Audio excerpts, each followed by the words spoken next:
Hi hello నమస్తే ఎలా ఉన్నారండి? ఏం చేస్తున్నారండి? ఈరోజు ఏంటంటే మన లంచ్ బాక్సుల కోసమని చాలా ఈజీగా హెల్తీగా నేను పాలకూర రైస్ ప్రిపేర్ చేయబోతున్నానండి. ఇంకా ఆలస్యం ఎందుకు వచ్చేసేయండి.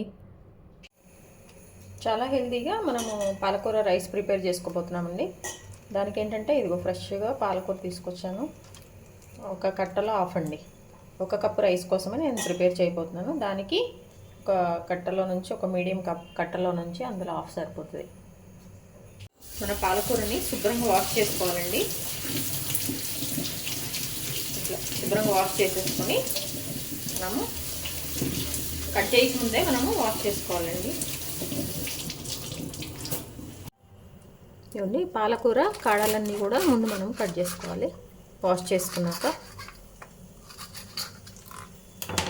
శుభ్రంగా కాడలన్నీ కట్ చేసుకున్నామండి. ఆ కాడలు ఉన్నది టమాటా పాలకూర అట్లయితే బాగుంటుంది, కానీ రైస్కి బాగుండదు. అందుకోసమే మొత్తం కట్ చేసేసాను. ఇవ్వండి మన పాలకూర. మనం ఎప్పుడైనా గ్రీన్ లీఫ్తో కనుక మనం రైస్ కానీ ఏదైనా చేసేటప్పుడు అండి ఆ కలర్ చేంజ్ అవ్వకుండా ఉండాలంటే మనం ఒక గిన్నెలో వాటర్ తీసేసుకొని కొంచెం వేడి చేసుకొని అందులో కొంచెం సాల్ట్ వేసేసుకోవాలండి. ఆ సాల్ట్ వేసుకున్నాక మనము ఈ గ్రీన్ లీఫ్ని అందులో మనము ఒక్క నిమిషం, 1 నుంచి 2 నిమిషాలు కొంచెం మనము బాయిల్ చేయాలండి. అప్పుడు మనకి కలర్ అనేది చేంజ్ అవ్వదు అనమాట ఈ లీఫ్ వెజిటేబుల్ది.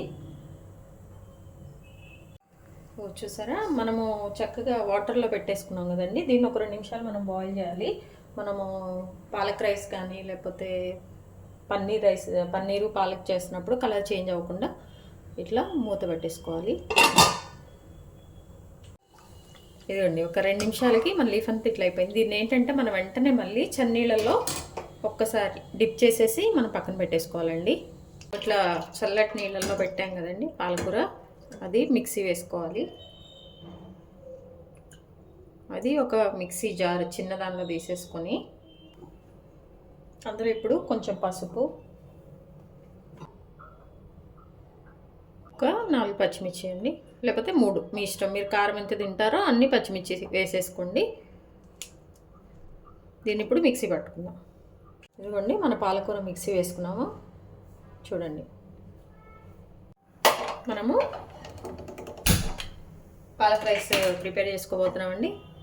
ఇప్పుడు స్టవ్ ఆన్ చేసుకొని బాండి పెట్టేసుకొని ఇందులో మనము 1 టేబుల్ స్పూన్ ఆయిల్,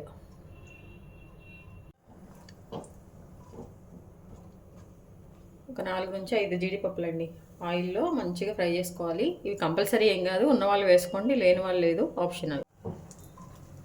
ఇదిగోండి ఇట్లా కొంచెం వీటిని మనం పక్కన పెట్టేసుకోండి. ఇప్పుడు ఈ ఆయిల్లోనే మనము ఇట్లా ఉండే మసాలా దినుసులండి, చెక్క, లవంగ, యాలక్కాయ, ఇవి వేసేసుకున్నాక బిర్యానీ లీఫ్, ఒక పచ్చిమిర్చి ఓన్లీ 1 అండి. మనం ఎందుకంటే పాలకూరలో కూడా మిక్సీలో వేసాను నేను, అందుకని. పసుపు కూడా నేను అందులో వేసాను కాబట్టి ఇందులో వేయట్లేదండి. ఇప్పుడు ఇందులో అల్లం వెల్లిపాయ పేస్ట్ కూడా వేసుకోవచ్చండి, కానీ నేను వేయట్లేదు. చూడండి, మనం ముందుగా పక్కన పెట్టుకున్నాం కదా మన పాలకూర మిక్సీ వేసుకుంది, అది ఇప్పుడు మనం ఇందులో వేసుకుందాం.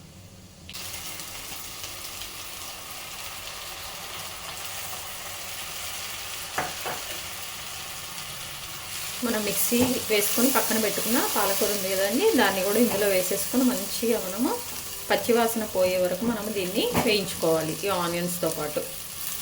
పాలకూర కదండి అడుగంటుతూ ఉంటుంది, ఈ అడుగంటకుండా మనం మంచిగా వేయించుకోవాలి. దీన్ని కలుపుకుంటూ ఆయిల్ అంతా కూడా బయటకు వచ్చే వరకు మనము దీన్ని వేయించేసుకోవాలి. వేడి నీళ్ళల్లో మనము కొంచెం ఒక 2 నిమిషాలు కుక్ చేసాం కాబట్టి అంత పచ్చివాసన ఏముండదండి. అందుకని చెప్పేసి తక్కువ టైమే పడుతుంది మనకి.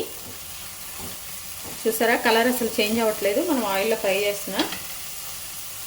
ఇప్పుడు ఏంటంటే ఇందులో దీనికి మనం ముందుగా 1 కప్పు రైస్ తీసుకున్నాను కదా, చూడండి 1 కప్పు రైస్ నేను కొంచెం పెద్ద బౌల్లో వేసాను.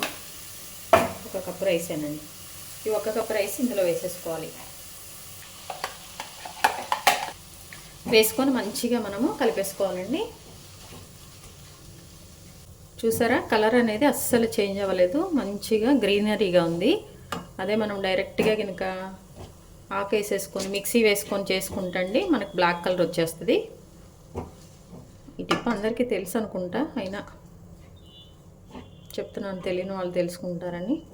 కూరలో సాల్ట్ ఉంటుంది, అందుకే చూసి వేసుకోండి, కొంచెం మన టేస్ట్కి ఎంతో అంత. ఒకసారి కలిపేసుకోండి, ఉప్పు చెక్ చేసుకోండి, సరిపోలేదంటే మళ్ళీ కొంచెం ఉప్పు యాడ్ చేసుకోండి. ఈ మసాలా కూడా చాలా మైల్డ్గా ఉంటుందండి, ఒకవేళ కావాలంటే ఇంకా కొంచెం మసాలా పౌడర్ ఏదైనా ఉంటే ఇంట్లో మీరు యాడ్ చేసేసుకోండి. ఇప్పుడు నేనేంటంటే దీనికి కొంచెం మన స్వీట్ కార్న్ అండి ఉడకబెట్టుకున్నాను, పక్కన 1 కప్పు అవి కూడా వేసేస్తాను, బాగుంటుందండి పాలకూరలో. ఇవి కూడా వేసేసుకొని మంచిగా మిక్స్ చేసుకోండి. ఒక పాలకూర అంటే మన పిల్లలు తినరు కాబట్టి ఈ స్వీట్ కార్న్ వేస్తే కొంచెం తీయగా బాగుంటుందండి. ఇప్పుడు ఇందులో మనం ముందుగా వేయించి పెట్టుకున్నాం కదా జీడిపప్పు పలుకులు, అవి కూడా వేసేసుకుంటున్నాం. ఈ స్వీట్ కార్న్ కూడా ఆప్షనలే అండి, ఉంటే వేసుకోండి లేకపోతే లేదంతే. చూడండి ఇప్పుడు మాకు మసాలా సరిపోదు అనుకునే వాళ్ళు ఇంట్లో ఉండే ఏ మసాలా పౌడర్ అయినా లేకపోతే గరం మసాలా అయినా కొంచెం చల్లుకోండి. కొంచెం ఆ స్మెల్కి కొంచెం డిఫరెంట్గా ఉంటుంది, పాలకూర కొంచెం స్మెల్ వస్తుంది కాబట్టి దాన్ని మనము ఓవర్కమ్ చేయడం కోసం అని చెప్పేసి ఆ మసాలా ఏం లేదు, రెడీ అయిపోయిందండి. ఆహా అనిపించే మన పాలకూర రైస్ లంచ్ బాక్సెస్ కానీ దేనికైనా బాగుంటుందండి, సూపర్ ఎమ్మీగా. స్టవ్ ఆఫ్ చేసుకోవటమే. చూసారండి మన పాలకూర రైస్ మంచిగా ప్రిపేర్ అయిపోయింది, మంచిగా అయిపోయింది, టేస్ట్ చాలా బాగుంది. ఉప్పు కారాలన్నీ కూడా ఒకసారి చెక్ చేసుకున్నాను, చాలా టేస్టీగా ఉందండి. చూసారా ఈ కార్న్ కానీ జీడిపప్పు కానీ తినేటప్పుడు భలే ఉంటుంది. మీ అందరూ కూడా ప్రిపేర్ చేసుకోండి, మంచిగా లంచ్ బాక్సెస్ కూడా బాగుంటుందండి. పిల్లలకు కూడా ఇట్లా లంచ్ బాక్స్ పెట్టిచ్చేస్తే మొత్తం తినేస్తారు ఇక, చాలా బాగుంది. మీ విలువైన సమయాన్ని కేటాయించిన వీడియోస్ చూస్తున్నందుకు మీ అందరికీ నా ధన్యవాదాలండి. మీకు నచ్చినట్లయితే like, share, subscribe. Thank you.